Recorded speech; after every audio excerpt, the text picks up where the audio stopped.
Okay, welcome, brothers and sisters, to Mormon Movie Reviews, where LDS movie lovers belong. I'm your humble host, D-Days, and I'm here with Mormonish Podcasting legend, Rebecca Biblioteca. How's it going, Rebecca? Hello, everybody. It's going great. I'm very excited to discuss this particular piece of media that you found. Yeah, well, thanks so much for being here. Today is April 2nd, 2023. This is episode 86, where we will review A Cup of Coffee, released in 1980. This has a running time of 3 minutes. It's unrated, and it's a religious drama, and it's a film strip, and quite a unique film strip, isn't it, Rebecca? It's absolutely unique. I can honestly say I've never seen anything else quite like it. Yeah, this is a legendary church film strip, and it works best if you've seen it before. We'll put it in the show notes. That's not required, and a spoiler alert. Now, we're going to watch this film strip together while we make some insightful and occasionally irreverent commentary. Do you have our synopsis, Rebecca? I do. This is a very interesting film about two young men that go to school together, and they have a favorite teacher or teacher's aide, and they are so excited to find out when they attend church on Sunday that she's actually in their ward. She is a faithful member of the Church of Jesus Christ of Latter-day Saints, and they're so thrilled that they get to interact with her at school. However, as time goes on, they discover that perhaps she is not such a faithful member. There are some things that transpire that make them both a little confused about who she really is. Yeah, there certainly is a shocking plot twist in the middle of this film strip. Absolutely. And we're going to bring it all to you right now.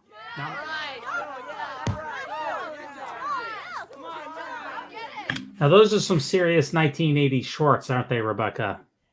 Those would not pass any kind of dress code today, but having been a youth in the 1980s, I can honestly say, yes, that is what everybody wore, boys and girls included. Yes, the dolphin. Yes, and not to give too many things away, but we meet our three protagonists here. We have Neil, who's taking the pictures here in the background. We have Craig here, who's playing soccer. And then we also have our sister, who we're going to meet here in a moment. Those are some nice booty. Do they call those booty shorts? I'm not too sure about that. Those are pretty short, though, because that's definitely appropriate for the era. I seem to recall a few family portraits of myself wearing something very, very similar to that. Yep, absolutely accurate to the day. That is right. Looking foxy tonight, man. Hey, is your troop going to be selling cookies again this year? Definitely some very, very foxy looking shorts here. Let's continue on here.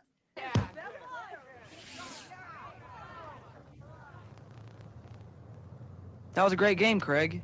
Yes, you played well. Thanks, Miss Robinson. Thanks, Neil. Did you get some good pictures? No, so we've got Rebecca, we've got our ASL interpreter here to help us. And do you mind if we give her a name? Because she's going to play a prominent role in this film strip. I think we should give her a name. Do you have something in mind? How about Sister Interpreter? Okay. Sister Interpreter. I like that. And it's so unusual that it is a film strip, yet the interpreter, of course, you would have to have live action. So it's a little surprising maybe to viewers at first when she pops in, but then you understand why she's there. Sister Interpreter. Yes. Now, my wife speaks ASL because her brother, he was born without the ability to speak for the first 6 years of his life, so he could only communicate through signs. So I had her check Sister Interpreter signs on this film strip, and they're very accurate, according to my wife. And plenty of old church film strips utilize interpreters. And fun fact here, Rebecca, I looked this up for this. I looked this up. The only interpreters the church makes use of in its film strips are those who've already had their second anointings. So we can rest assured that Sister Interpreter is not only going to be giving us the correct signs, but the correct tokens as well. And that's... And that's very important. That's absolutely important because we don't know what she's saying. So we have to make sure that she's church approved. I think that's absolutely. Yes, I'll show them to you as soon as I get them developed. Great, I'd like to see them. I'd like to see them too, Neil. Okay, well, I'll see you later. See you, Neil. Goodbye, Miss Robinson. Okay, so we got our name here of the sister. It's Miss Robinson. And I seem to remember here, Rebecca, another movie where an older woman has a fascination with a couple of younger boys here. And let me pull this up here for you. Does this ring familiar to you? Can I interest you in a cup of coffee? Mrs. Robinson? Younger boys? Mrs. Robinson. Yeah, that fact did not go over my head. I did have that song kind of playing in my mind there. Hello, Mrs. Robinson. So now, in this case, Miss Robinson. That's an important point. Now, I don't know if she's a cougar or what. Time will tell, but this short could be getting really good here. Not too sure about it. Let's keep it going. Goodbye, boys. Hi, Neil. Have you got those pictures yet? Now, they're really referencing the pictures a great deal in this short. We've already talked about them about 4 times. These are some hot pics. And you're only 30 seconds in, but he seems obsessed with the pictures. Yes, yeah. There is a spoiler alert, though, Rebecca. Those pictures, I don't want to spoil the ending, as you well know, to our viewers out there. But, with these pictures, let's just wait till we get the end. They seem to be very important to all individuals concerned, though, right? A pivotal plot point. Yes. Absolutely. I cannot wait to see what's on these pictures. These are going to be great. No, but I'll bring them over to your house when I get them. And I know that Joseph Smith is a true prophet. And I know that Joseph Smith never once went treasure hunting for filthy lucre. I know that the church is true. And I know that the church's ban against interracial marriage is true. Sorry, Rebecca. I'm just getting caught up here. I'm trying, when someone starts bearing their testimony, I can't help but hop in. I've been told that a testimony is to be found in the bearing of it, so I'm just joining in. I understand how you feel the urge to update it. Yeah. I get that. But having, been an award that looked just like this in the 80s, this is my era. I was the age of those boys in 1980. No one would know anything about what you're talking about right now. So we definitely need to update it for the viewers. I got it. Okay, got it. Well, when people start bearing their testimony, I just automatically hop in. That's just the kind of person I am. I'm grateful. Brothers and sisters, I'd like to bear my testimony. That I know the Equal Rights Amendment is the spawn of Satan's consciousness. Oh, I'm sorry. I'm jumping the gun again here. I'm sorry. That's accurate. That's accurate for the 80s. I remember testimonies like that. You're spot on. Yes, absolutely. I know. And do they still pass the mics around, Rebecca, in fastened testimony meetings anymore, or?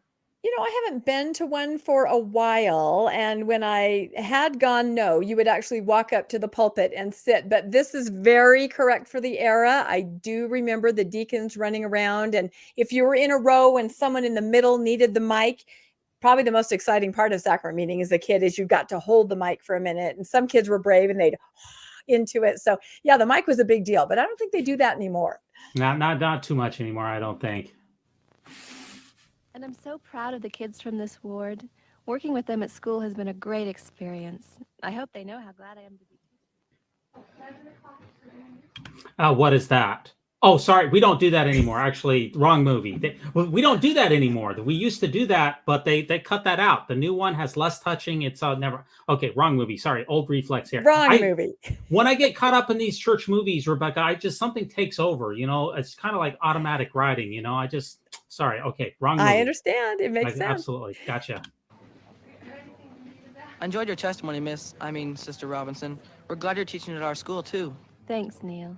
Now, Sister Robinson, isn't it about time that she started hanging out with someone her own age? I mean, she's at school with them. She's on the soccer field with them. She's at school with them. She's at church with them. Now, it was perfectly fine for Joseph Smith and Lorenzo Snow to go after the young ones, but it's 1980s now. We don't do that anymore, right?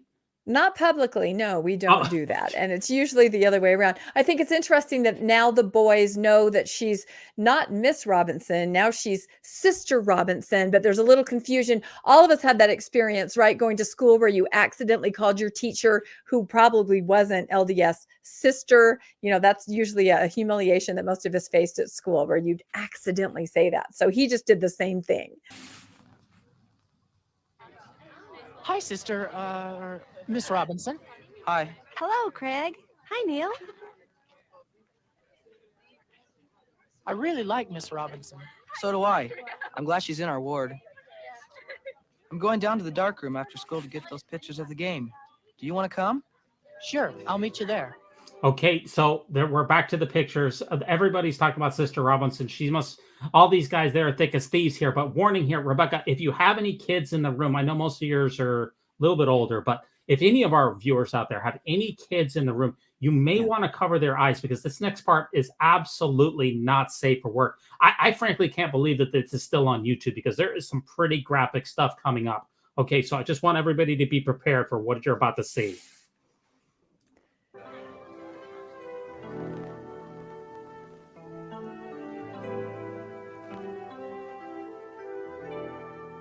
Uh-oh. Oh, no. Give me strength. Is that Lucifer's being, Rebecca? And here, I thought Oh my goodness. Sister Robinson was on the covenant path this whole time. And did you hear that sound? Just that evil sound of that Yeah. liquid pouring. There's no mistaking what that is. And Yeah. she doesn't even seem to be hiding it. She's No. right out in the open, just fully pouring a cup of coffee. Right. I mean, Joseph Smith, he was smart enough to cover up most of his shortfalls. We'll just put it down. She's doing it right out in the open. She doesn't care. This is absolutely shocking stuff here. I may need to take a shower after this short. This is really, I can't believe what I'm seeing here. And she's still pouring. Yeah.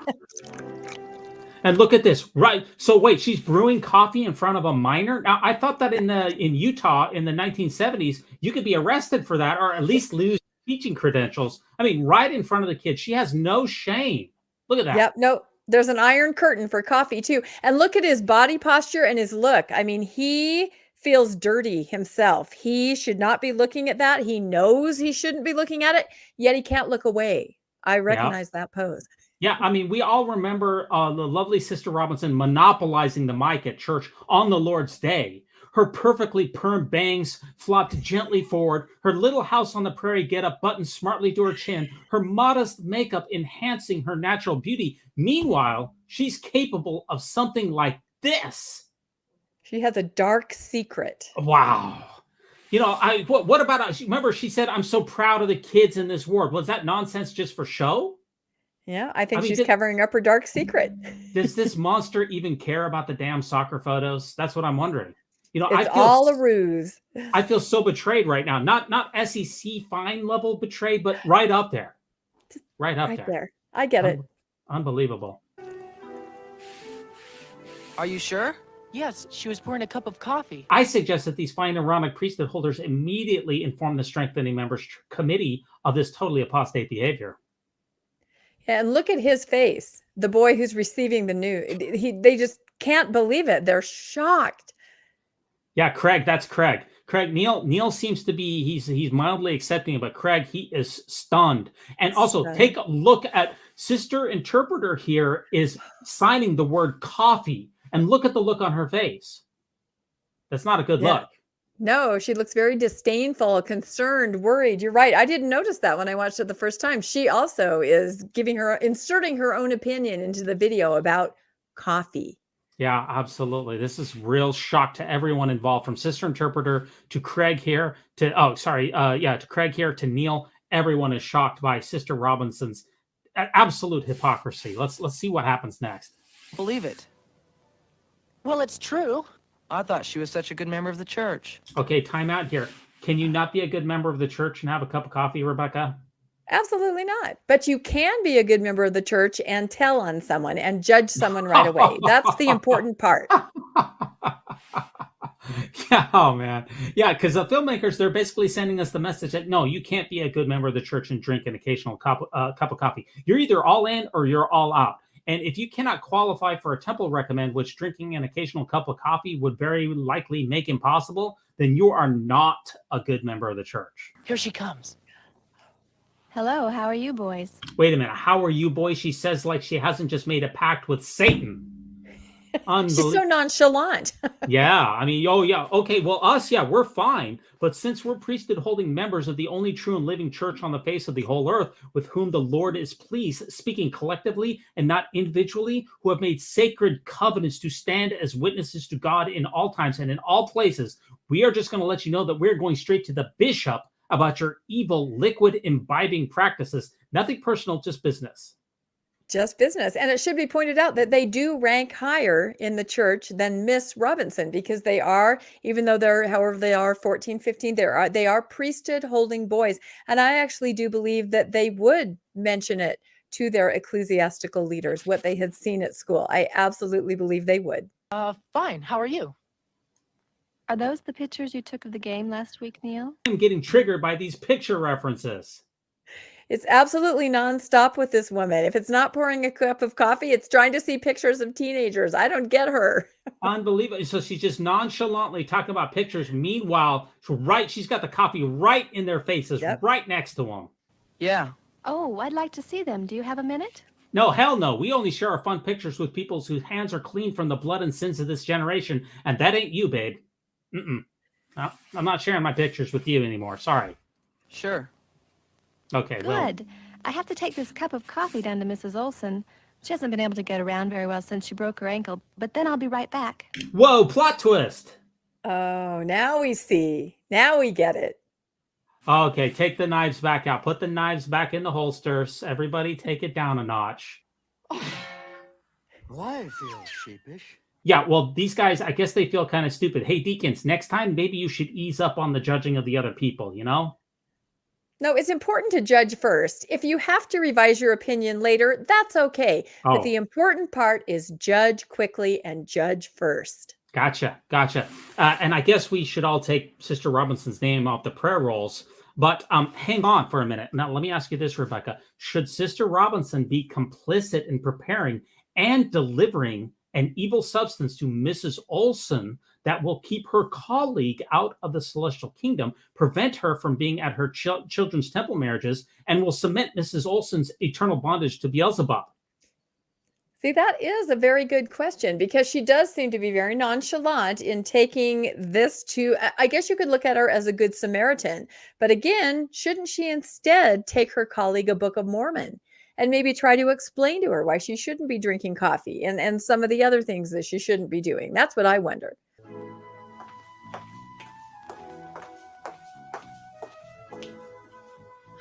She's taking the coffee to Mrs. Olson.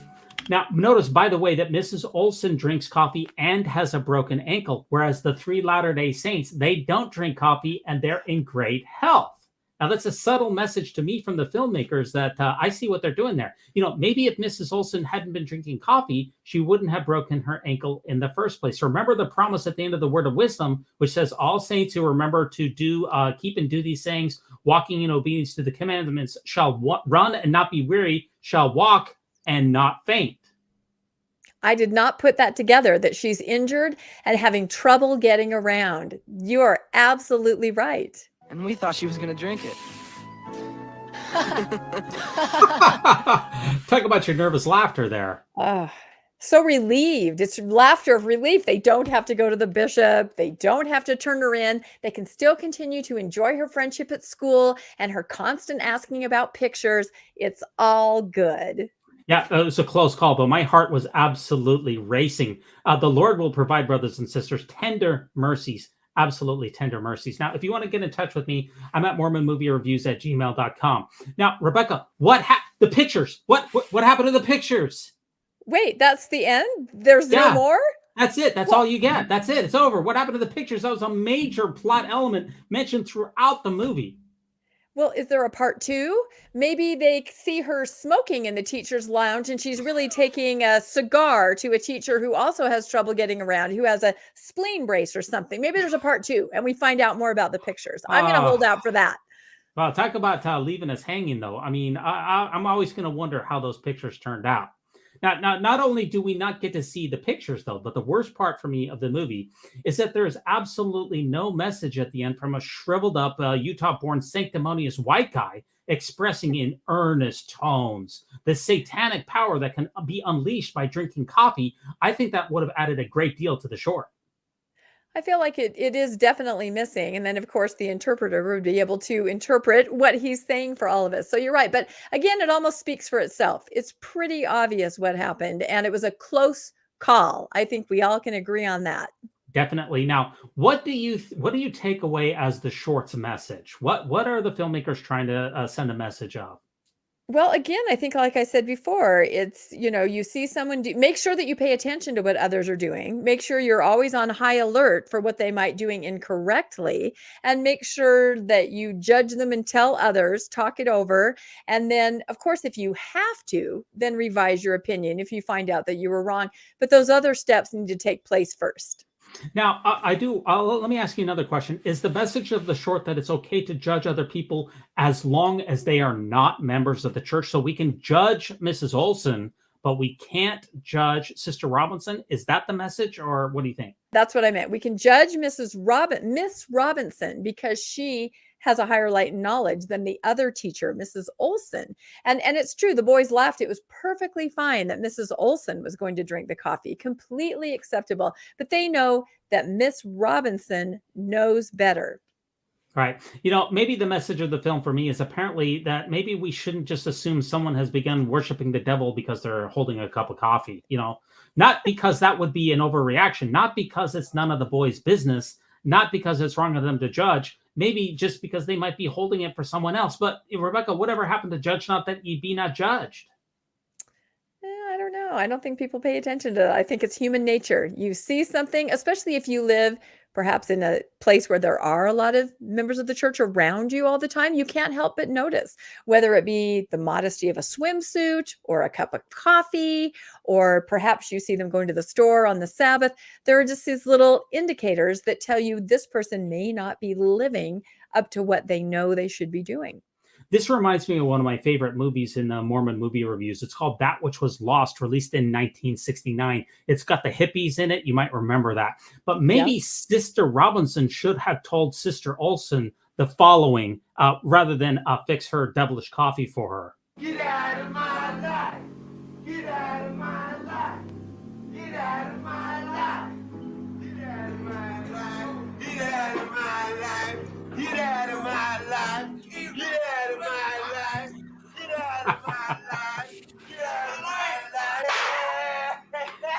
Maybe should Sister Robinson have told that to Sister Olson? Get out of here. I'm not going to make your coffee for you.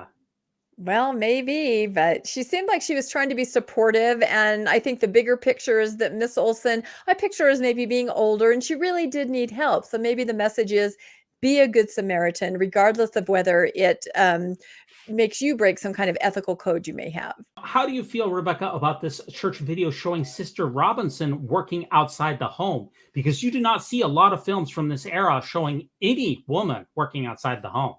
Oh, absolutely. I was concerned at first until they said Miss Robinson. And then I knew that she's either probably a new teacher or a teacher's aide. And the minute that she gets married, she, of course, will not be working at the school anymore. And hopefully no potential suitors would see her with a cup of coffee. Maybe that's why she's unmarried. Maybe some of her potential boyfriends have seen her with that cup of coffee and they're not going to go near her with a 10-foot beanpole. Absolutely not. Now, that's basically the short in a nutshell. Let's talk about the coffee just for a moment. The golden question is, why does the modern LDS Church think that coffee is a no-no? And that simple question that's really never been answered. In the church, we have modern day prophets, seers, and revelators who one would imagine would be able to answer that question, yet no one has done so to my knowledge. Why is coffee a no-no, Rebecca? That is an unanswered question. And I think because it's just been in place for so long, it's impossible for anybody to backtrack on that until perhaps in a recent conference address, we learned that a lot of words of wisdom, words of past prophets, perhaps cannot be taken with such, gravity. And we are to listen to the current prophet. So I think it's possible that it may change. I think it's very possible. Well, the word of wisdom has changed a number of times in the past, and it could potentially do so again. Now, if we think about the Old Testament here, Rebecca, God explained in excruciating detail in the book of Leviticus and in the book of Deuteronomy about what his chosen people should eat, what they should drink, what they should not eat. But for some reason, he forgot to ban coffee. He said, don't eat, let's see, a lot of things: swine, hare, camel, mouse, frog, mole, lizard, tortoise, crayfish, crabs, owls, hawks, storks, heron, hoop, jackdaws, bats, lots of things you should eat. He spent hundreds of chapters, but apparently he didn't mention coffee whatsoever. Is that one of the plain and precious things removed from the Bible? I think that's possible. I was going to say that's why we needed the restoration. Absolutely. To make sure that there's a little footnote, and coffee. But that's okay. But if we needed the restoration, guess what? It's not in the Book of Mormon either. That's the restoration. He forgot to mention it in the Book of Mormon as well. No, that's why we need living prophets, so they can mention it. And coffee. Okay. Actually, in this case, it was the prophet's brother who finally explained what hot drinks mean. Instead, Hiram said, I think it's coffee and probably tea. Or maybe God has only recently become upset with the idea of drinking coffee. For the, humans have been around for like 200,000 years, and it's only in the last 90 in which coffee has actually bothered the creator of the universe. I guess that's also possible. I really wouldn't know. But, are Mormons, are they very serious about this coffee stuff? Or is it just kind of a ha-ha joke? What do you think? Well, it's interesting because, the word of wisdom, of course, came out, and then people continued. It was just sort of advice. If you look at the manifests of what kind of goods they brought over as pioneers, and I've seen these at the Daughters of the Pioneer Museum: coffee grinders, tea kettles, coffee pots, coffee beans. They were a coffee drinking people. They absolutely were. And then, of course, later on, I believe, after Prohibition, to kind of keep us peculiar, I think they really doubled down on another liquid that they could tell people not to drink. So I don't know. That's why I see it ebb and flow, and I feel like it may continue. I live next to a temple, and they are building a Starbucks a few blocks away from it. I never thought I'd see the day, but there it is. Absolutely. Mormons are very serious about the coffee consumption. And that's why, Rebecca, we want to give you a 2-for-1 on this review. We're going to give you a small digression here and go back to the April 2007 General Conference here with the famous address here by Sister Julie Beck, who helped lay down the law with regards to how Mormons are to view obedience to restrictions on coffee in regards to eternal salvation. And this clip has become one of the most legendary General Conference anecdotes in Mormon history. It's less than 2 minutes long. So let's walk back through memory lane here with Sister Beck. My next story is about a woman I'll call Mary. She was the daughter of faithful pioneer parents who had sacrificed much for the gospel. She'd been married in the temple and was the mother of 10 children. Hey, first thoughts about Mary. 10 children. That's pretty impressive. Wow. Daughter of a pioneer, 10 children. Wow, this is a very good pedigree. We're starting off. Mary had better be one heck of a sister based upon this pedigree, right? I agree. She was a talented woman who taught her children how to pray, to work hard, and to love each other. She paid her tithing, and the family rode to the church together on Sunday in their wagon. Yeah, so like so many legendary General Conference church stories, we're never quite given enough information to actually track down the sources to confirm what the speaker is saying. How are we? It would be nice to read her diaries or know who we're talking about. I wonder why we're not given enough info on Mary. I wonder. Yeah, a lot of information is dangerous. And we don't even really know when Mary lived. It could be a wagon. It could be a station wagon. It's not really clear yet. Though she knew it was contrary to the word of wisdom, she developed the habit of drinking coffee and kept a coffee pot on the back of her stove. Oh, no. Now, so this is the thing, though, Rebecca, as you well know, it is really only contrary to the word of wisdom as interpreted by the modern LDS Church. As originally revealed in section 89 of the Doctrine and Covenants, Joseph Smith's revelation, it doesn't even mention the word coffee, and it was given not by way of commandment, but by way of constraint. So yeah, Doctrine and Covenants 89 here, if you look, it's to be sent as a greeting, not by way of commandment. And if you do a keyword search here for coffee, guess what you find in the word of wisdom? Absolutely nothing. Mary here is under a time frame here where the word of wisdom was not taken as seriously. Presumably, she lives in a time frame when the word of wisdom was not taken as seriously as it is today. So I'm wondering why there is such a big issue. Let's keep it going. And for this next section here, Rebecca, I want you to pay careful attention to Sister Beck's facial expressions, because we're going to pause it here in a moment where she makes some very emotive facial gestures. She claimed that the Lord will not keep me out of heaven for a little cup of coffee. Oh, okay. What do you see here? What are we seeing? Yeah, just that very condescending, oh my goodness, kind of wrinkling up her nose and eyes. Yeah, as if she's that statement is a ridiculous statement, is what she's indicating to us. The Lord won't keep us out for a little cup of coffee. Yeah, that's very interesting. She finds amusement in this section for some reason. Why is she smiling? It seems, and this is the first time she smiled in the talk. It seems to me that Sister, like you said, Sister Beck is smiling here because the naivety of Mary. Mary apparently does not know that, yes, the almighty creator of the universe, the beginning and the end, the Alpha and Omega, the Ancient of Days, the Lord of all creation will indeed keep Mary out of heaven for a little cup of coffee. And Sister Beck, though, she knows that and finds it amusing that Mary does not. Yep, that's right. The door will be shut on Mary when she tries to knock on those pearly gates. Absolutely. But because of that little cup of coffee, she could not qualify for temple recommend. Okay, so I want to back this up one time real quick and watch her finger. Watch what she's doing with her finger in this little section. But because of that little cup of coffee, she could not qualify for temple recommend. Now, what are you getting from the finger wag here from Sister Beck? That is the point she's trying to hit home. That is absolutely like a teacher, the finger, right? She is saying, you had better listen to these words. I'm going to school you. Absolutely. As a schoolmaster. Okay, you are ignorant, which is why I'm laughing. Now I'm going to lay down the law. Yep. We don't have time to go over the complete history of the word of wisdom, but I just want to review two quick sections here. And that's the modern LDS application of the word of wisdom. It has its beginnings in the presidency of Joseph F. Smith, who became church president in 1901, at a time when even notable church leaders drank alcohol and coffee. For example, George Albert Smith, later church president, took brandy for medicinal reasons. Anthony Lund, first consul in the first presidency, enjoyed Danish beer and currant wine.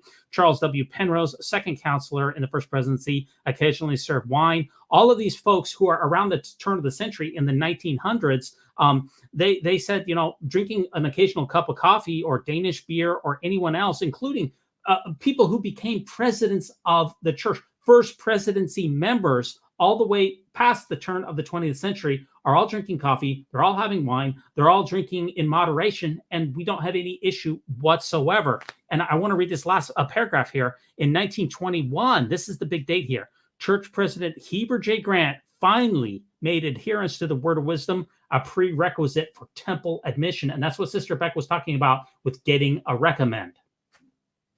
Yep, that's right. It all hinges on that recommend. And if you're not doing what you need to do or not do to get that recommend, you really are cut off from the presence of God. And neither could those of her children who drank coffee with her. Hashtag super sad. This is really pulling at the heartstrings right here. We have amusement earlier. Now we had the stern, the joking, the laughing. Then we have the stern taskmaster. Now we're going to ratchet up the emotion. She's wearing her heart right on her sleeve. She lived to a good old age.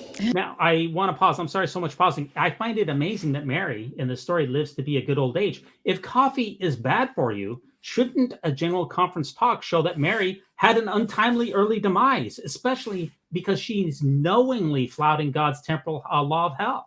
I'm amazed she lived to be so long if she's drinking coffee willfully. Absolutely. And she's completely ignoring the church's health code. Therefore, her health should suffer. One would expect it to be so. And she did eventually qualify to re-enter and serve in the temple. But only one of her 10 children had a worthy temple marriage, and a great number of her posterity, which is now in its 5th generation, live outside of the blessings of the restored gospel she believed in and her forefathers sacrificed so much for. Now, remember here that Mary is the daughter of Mormon pioneer parents. So if her parents presumably came to Utah, say in the 1850s or maybe 1860s, because if you come across the plains on after the Promontory Point, what was that, 1868? When the train was in the mid 1860s? Yes. Yeah, when the train came. In my mind, if you came across on a train, you're not a pioneer. Okay. So apparently Mary's parents came across 1850s, 60s, so they gave birth to Mary maybe in the 1860s. Mary would be like, I don't know, 50 or 60 years old when Heber J. Grant's actual coffee ban came into effect. She'd be like 50 years old. Most women have all of their children by the time that they're 50. So the elements of the story of her having so many issues with the word of wisdom, they don't line up with what we would see in the historical record from somebody who was the daughter of pioneers. That's why the wagon has to be a station wagon. That's the only way it works. So, no, it doesn't add up at all. And in fact, if she were that age to be affected by the word of wisdom in force, her children would be grown almost. I would think they would already be grown. So why would they be influenced by their mother having a little coffee pot on their stove? In fact, I want to now like get some paper and try to write down this timeline, because 5th generation now has been affected. So take that back. She may be even older than we think. It's amazing how many of these stories, we can't look any of this up. We can't look in her diary. We can't find who this person is or anything about them. And just all of the elements are very, very suspect. That repentance isn't optional. We're commanded to repent. The Savior taught that unless we repent and become as a little child, we can in no wise inherit the kingdom of God. We must not let one little cup of coffee, one bad habit, one bad choice, one wrong decision derail us for a lifetime. And that's the end of the clip there. If one little cup of coffee, Rebecca, can derail a person for an entire lifetime, and by implication, an entire eternity, imagine what decades of perpetrating billions in investment fraud can do. I think it's apples and oranges. I don't think they see it the same way. I did notice, as you showed that final clip, that she is wearing pearls. And although she didn't touch them, I feel there was a lot of pearl clutching going on as she was talking. Yeah, and I have to say, this clip has been circulated so widely in outside of the LDS world because it is viewed as being absolutely absurd. Yeah, I mean, just let that sink in. She said specifically that 1 cup of coffee. She didn't say a lot, that you have an addiction, that you have to have 4 cups a day with lots of sugar, and you can't control it, and you can't even function without it. She said specifically 1 cup of coffee can derail a person for a lifetime. Just 1 drop, and you're done. I mean, that's really, I guess, the title of the video is Mormons Are Serious About Their Coffee. And it really seems like they are. Let me just give you one last thought on this particular one. I want to say that this legendary story, it could have easily been framed in a much more positive light. Remember, Mary came back to the church into full activity, apparently giving up her evil liquid drinking practices. So Sister Beck could have shared this story and said, hey, everybody, let me share you this story. Mary, she made a few mistakes along the way, but take heart. Anyone can come back to the gospel. Anyone can have repentance. Anyone can be forgiven. But instead, what is the message that we get? She's hammering home that Mary jeopardized not only her own eternal salvation, but her kids, and just totally ignores the fact that she came back to the church at the end. That's right. It's too late. The deed is already done. Your children are out. You cannot take that back. So, and that's pressure. Not only is your own salvation at stake, but your children, your children's children, those 5 generations, it's all on Mary. That is a lot of pressure. You better put that cup down now. Yeah. It's a lot of pressure, a lot of guilt too.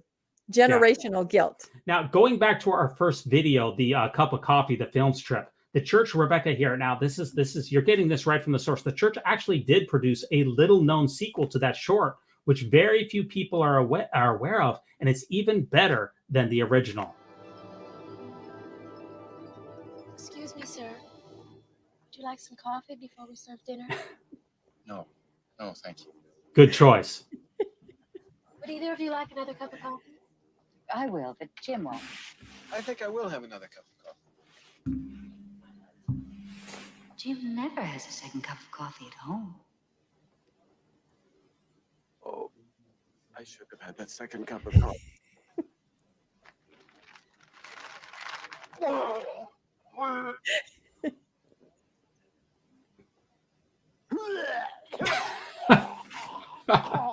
Jim never vomits at home. Oh boy, see what happens if you drink the devil's brew, Rebecca? I know, that's exactly right. Oh my goodness, that clip is hilarious. I love it. I think that actually hammers home the church's message better than anyone. The pilot, what was the pilot's name in Airplane? Stryker. Yeah, Stryker. He saves the plane. Yeah. And the man who got 2 cups of coffee, now he's not feeling very well. So I'm joking that the church made that, but that does fit very well with the church's teachings. It does. And that's based on a commercial. Do you remember that? The commercial where the woman says, I don't know why my husband doesn't drink more coffee at home. And of course, the illusion is that her coffee sucks at home, right? So Oh my gosh, that's great. Yeah. So, that's the other question here. Is coffee actually bad for you? And this is the thing, is that our modern day scientists, I'm not a scientist, but I can read an article and figure out what they tell me. LDS doctrine, it really teaches that Mormons need to live with what we've come to find out are the negative health consequences of avoiding coffee. That's right. I said negative health consequences. Let me share this with you. So this simple article here that I looked up, and there's a lot more that are like this. I got it off of CNN. It says coffee lowers the risk of heart problems and early death. Study says, especially ground and caffeinated coffee. And it says that you're 27% more likely to have an early death if you don't drink coffee. You're 20% more likely to have heart disease. You're 17% more likely to have an irregular heartbeat. And it says that the researchers found significant reductions in risk for coronary heart disease, congestive heart failure, strokes. It also says that it will lower the risk of heart disease, Alzheimer's, Parkinson's, type 2 diabetes, liver disease, prostate cancer. It really appears to me, Rebecca, that coffee is one of the best things that you could possibly drink for your health, aside from water. Yeah, I don't think that's good enough. I don't think that data is good enough. Nope. There's something else in coffee, and we're just going to wait for that to be revealed. That's interesting that you say that, because this article also shows the largest ever study which was done on coffee was in the UK, and it tracked 500,000 people for 13 years who drank coffee and then looked at the results of what happened to them. And there was just an amazing amount of health benefits that went along with this group for a long period of time. They said caffeine is a well-known constituent, is a well-known part of coffee, and it's likely that people will have. Let me see here. Sorry, it says that ground coffee consumption lowered the risk of death. It just had a lot of health benefits. Everyone who took part in this 13-year study for 500,000 people, that is a huge, huge study for a long period of time. We've scientifically proven now that there are serious benefits that go along with drinking coffee. I don't know. Was Mary in the study? I don't think so. Look at her results, right? And that was 5 generations. Yeah, that's true. So that's the thing. Assuming that's the thing. If we take the scientists at their word, which says that drinking coffee is good for you, it's that God is asking us to do something that he knows will have deleterious effects on us. It's not like the Word of Wisdom says the following. I think about this. Like, let's say the Word of Wisdom banned, I don't know, pumpkin seeds or Gatorade Zero. Those are even money propositions, right? That whether you drink Gatorade Zero or not, it's not going to affect you. Whether you eat pumpkin seeds or not, it's really not going to affect you. Whether you eat granola bars, they're not going to affect you. So it's not like coffee is a 50-50 thing that we just say, okay, we don't drink it, we don't know why, and it's no big deal. No, it is a big deal. You're increasing the likelihood of all of those things that I said. So the Word of Wisdom, the coffee prohibition in particular, God is asking Latter-day Saints to live in a manner that he apparently knows will lead to poor health outcomes. Why in the world would God want to do that? It's a test. Have you read Job? It's the same kind of thing. See? Well, and I will say that I have a family member who had some intestinal issues, and her doctor literally prescribed coffee. She would not do it. He said, I can give you all these other medications. They're going to be rough. There's going to be a lot of other issues with them. Or you can simply just start drinking coffee.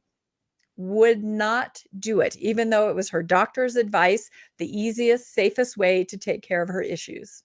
I've heard the same thing with people who are prescribed medicinal marijuana for glaucoma, because that's technically against the Word of Wisdom as well. Yeah. So I find it very remarkable that that some things in the Word of Wisdom are banned, which are really good for you. And then there's some things in the Word of Wisdom that are completely absent, which are really, really bad for you. So the Word of Wisdom says nothing about Mountain Dew, for instance, but Mountain Dew is literally one of the worst substances you can have. It causes tooth decay, hormone and fertility disruption. It causes obesity. It has a slew of health problems like diabetes. The Journal of Toxicology said that people who drank a lot of Mountain Dew required dialysis. It causes skin lesions. It burns your thyroid out. There's growth hormones in there. And the artificial dyes in it are really, really bad for you. And this is why I want to bring this up here. The Word of Wisdom is banning coffee, which has positive health benefits, but then it's completely silent on things like Mountain Dew, which are really, really bad for you. So it's like the Word of Wisdom is opposite from what we know about human physiological bodily functions. And that's kind of a problem, isn't it? It's a big problem. I think they need a word of wisdom update because I do believe that people go by the letter of the law, and it does not say no Mountain Dew. It does not say no Monster energy drinks. It says nothing like that or nothing even close to that. And so I think I live next to a Swig drive-through. I mean, I know what goes on there. I'm in Utah, so I see it firsthand. The only people who are actually allowed to drink coffee who are Mormons are those who've had their second anointings, which is why so many people in the ex-Mormon Reddit want that second anointing so they can drink coffee, enjoy all the health benefits, all without the guilt or eventual demotion to the celestial kingdom. Yeah, well, and it's very difficult to start drinking coffee once you become more of a post-Mormon. You really are just like, you're very naive. You have no idea how to order or what to order. I mean, the first time I ever tried, I think I said, can I have a fettuccine Alfredo? I didn't know, cappuccino, kappa, what? You have no idea. You really are at a disadvantage, but the health benefits are clear. I was kidding before. And tea too, the antioxidants and all of that. It's really very, very good for you. So it's a problem. Now, let me close with one other thing and show this to you here. And this has been making the rounds for quite a long time here. This was a first presidency letter that was written in November of 1965. And it's signed by David O. McKay, the president of the church, Hubie Brown, counselor, and Eldon Towner, another counselor, Joseph Fielding Smith, who was yet another counselor, and also Thorpe Isaacson. He was a counselor who very few people know of. But anyway, there was quite a few counselors at this time because David O. McKay was in poor health, so he needed a lot of extra help here. And this was back in the day in the 60s where you could actually write letters into the first presidency, and they would actually answer them, get back to you, and give you the answers to your question. I would call that the golden age of Mormonism in my own mind. And there's a lot of these type of letters that are floating around about there. And I really think that the preponderance of evidence shows that they're genuine. But a ward member here in the Bishop Miles here in Los Angeles, he wrote, he had his bishop write into the first presidency and asked specifically about decaffeinated coffee. And here is the letter back from the first presidency. I'll maybe make that a little bit larger for you. For your information, please be advised that the drinking of a beverage made from the coffee bean, from which the caffeine and deleterious drugs have been removed, is not a violation of the word of wisdom. And the drinking of Senka is not a justifiable reason for denying a temple recommend to one who is otherwise worthy. We shall be pleased to have you convey this information to the presidency of the Elders Quorum. Any reaction on this letter, Rebecca? Yeah, this is an example of why they finally just threw caffeine under the bus. Nobody could figure out what was wrong with coffee because there were all these benefits. So they finally kind of decided, anecdotally, it must be caffeine. And then that launched this whole campaign against caffeine to the point where some people will not even eat chocolate because it does have a little bit of caffeine in it. So yeah, caffeine is the villain. And when you remove caffeine from coffee, then it's simply coffee. You've got Postum and Senka. Most people, I think, have older relatives that used to drink that. But the bottom line is they don't know why there's something wrong with coffee. They just keep trying to go through it. They try to pick it apart. Maybe it's yet to be revealed. Caffeine has been the villain. Now it's not so much anymore. That's why Diet Coke was such a villain too, is that whole caffeine element. So yeah, it's kind of a bottomless pit of what are we going to throw under the bus to support that word of wisdom, which itself is very nebulous in the way that it was interpreted. So yeah, I mean, we had the first presidency saying that there's deleterious drugs in the coffee bean. Okay, well, science. This is the problem. When you weigh into areas where you don't really know what it is that you're talking about, David O. McKay doesn't know anything about human physiology or deleterious drugs in that nature. There are no deleterious drugs that are in the coffee bean. We've established that through scientific means. Correct. So, I mean, they're throwing this out there like there's something evil. We don't know what it is. It's some kind of an essence or whatever it is. But the problem is we've looked at it all and there is no weird essence that's it just gums everything up. We massively need an upgrade to the word of wisdom, which conforms to modern scientific principles. Agreed, because believe it or not, and I think this is accurate, the word of wisdom itself did conform to modern, in the day, principles. There were doctors of the time that said actual hot drinks, hot liquid was actually bad for you. A lot of things in the word of wisdom were just kind of quack science of the day, if you want to say that, as far as dietary and health restrictions. It does need an update now that we have 200 more years of information, because it would be great if God or your church would be able to give you some advice on what to avoid and what not to.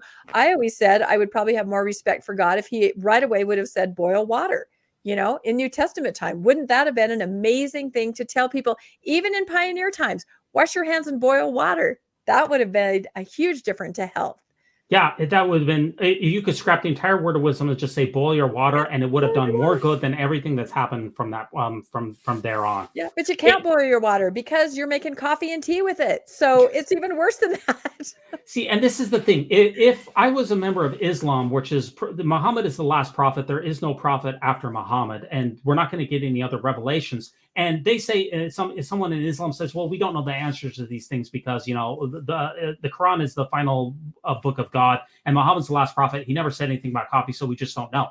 I guess I could respect that. The thing is that the value proposition of the church is that we have modern day prophets, seers, and revelators who can get additional light and knowledge that the Father was supposed to send to them and be able to update things and be on the up and up and be on the cutting edge of everything. Unfortunately, the word of wisdom is we've gone actually backwards from when President Grant was in there. He should have never thrown coffee under the bus. We'd be better off the way that it was back in the 1900s. And that's a sorry state of affairs.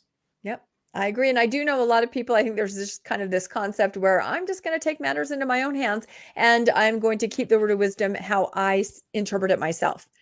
I do know people that have just said, I've arrived at this and I'm going to do this. And it's a don't ask, don't tell. And I kind of feel like if they would just remove it from the temple recommend question, it wouldn't even have to be an announcement or say, they could save face, just remove it.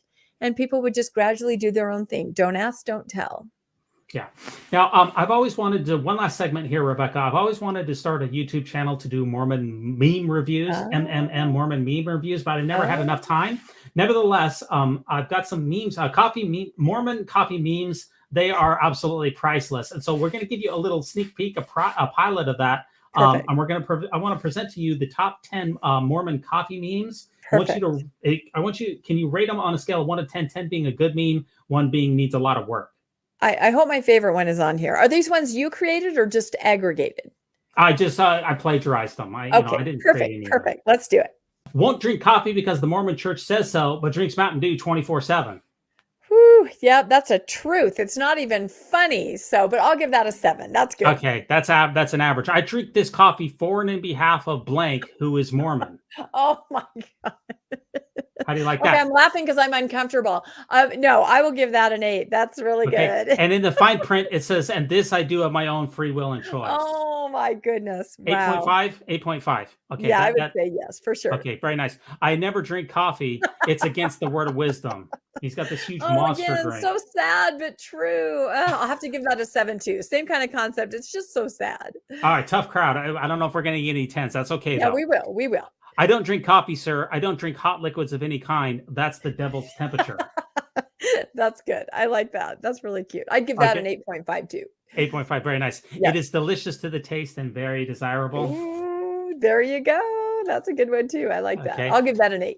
No coffee for me, thanks. I don't do drugs. Oh gosh. And you got the Book of Mormon out there. Yep. No, that's right up there. I give that an 8.5. That's a good one. I do like that one. I like that one. Oh, I'm all for feminism, but it's kind of making it harder to date. This is like saying I'm all for Mormonism, but it's kind of making it harder to go to Starbucks. That's kind of a miss. I don't know. Not sure about that. I like it. I still like it. Anything with Gene Wilder. Jesus be like, I'm so happy you didn't drink coffee. And then that's my favorite one of all time. That I give a 10. I was hoping you would show that one because that one makes me laugh every time. And it just points out the utter absurdity. It's completely ridiculous. Oh boy. You may need to have that, print that out, put that on your bumper sticker there, Rebecca. I might have to. Okay, so here we got Voldemort, hot coffee, hot before coffee, after coffee, but because he's Mormon, it's a hot cocoa. That's kind of a miss. How about this? This is my personal favorite here, by the way. We're going to the Celestial Kingdom for the weekend to visit our son who drank coffee. Now, Rebecca, I love that one too. is that that's up there. Is that hitting a little too close to home for you with your parents, or am I reading something in there? No, that's Yeah, not. well, I don't think they really know anything about my lifestyle, so it's Okay. okay. So Okay. Yeah, I love this one. That's my favorite one. yeah, And then no. finally, we have this video. Somebody actually put together a video here, and this is my favorite meme for videos are concerned. So let me play this one for you. I doubt that you might have seen some of those other ones. I'm not sure if you've seen this one. If I had to give up my Joe, I have a full-blown addiction. Hopefully that won't come back to haunt me.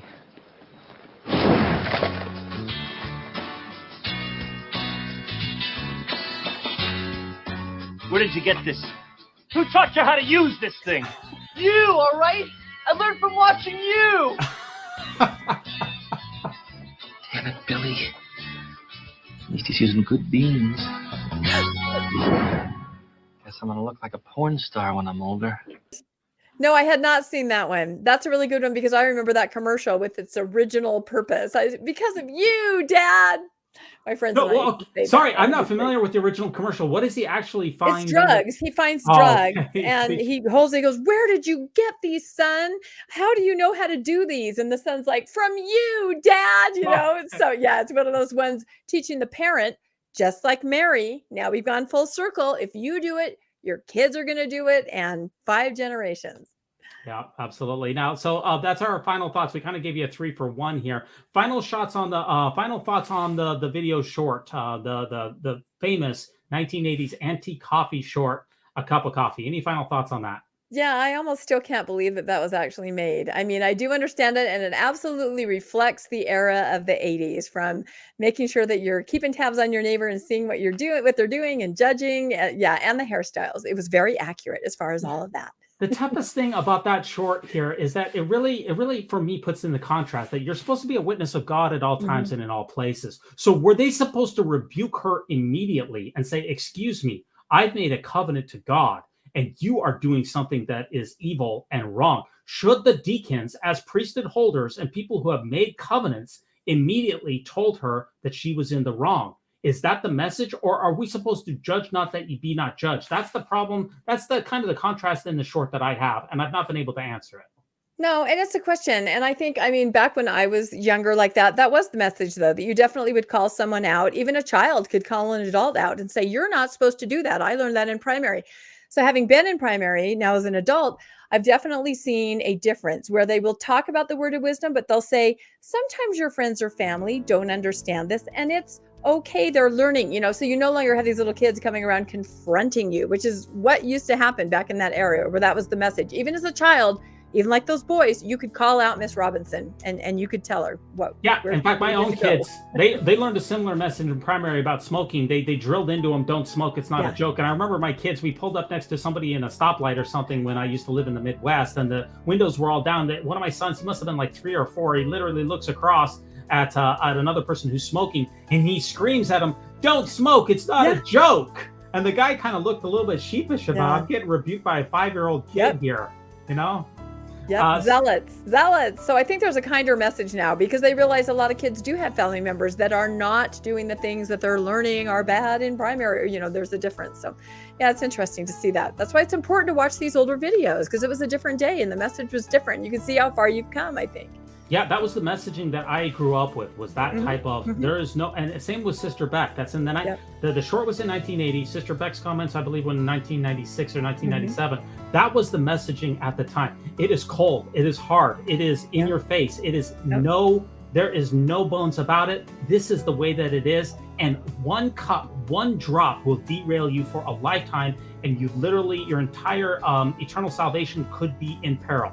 And that's where we get like Wendy Nelson, the wife of the prophet, who wrote the book, The Not Even Once Club. It's based off of those types of ideas where there is, and even though Mary came back, that doesn't matter. She blew it. It doesn't matter. It's over. So yeah, she blew it for 5 generations. And you're right, that Wendy book, exactly. And that's such a harmful thing, especially for kids. The idea that you just everyone's going to make a mistake. I'm sorry, you are. Big ones, small ones. There's no such thing as just ones. There isn't. Yeah, and now they did revise last April the Strength of the Youth pamphlet, which kind of backed off a little bit on some of these the do and don't lists. And I think it's a bit more healthy in the way that the church approaches these things now. which I think is a great step forward. So, hey, Rebecca, thanks so much for joining me to review this film. I really appreciate your comments and your feedback. Yeah, it was really fun. I love hanging out with you and talking about all these old movies, because who else is going to listen to me? You're about the only other one I know that likes these things. Hopefully your viewers do too.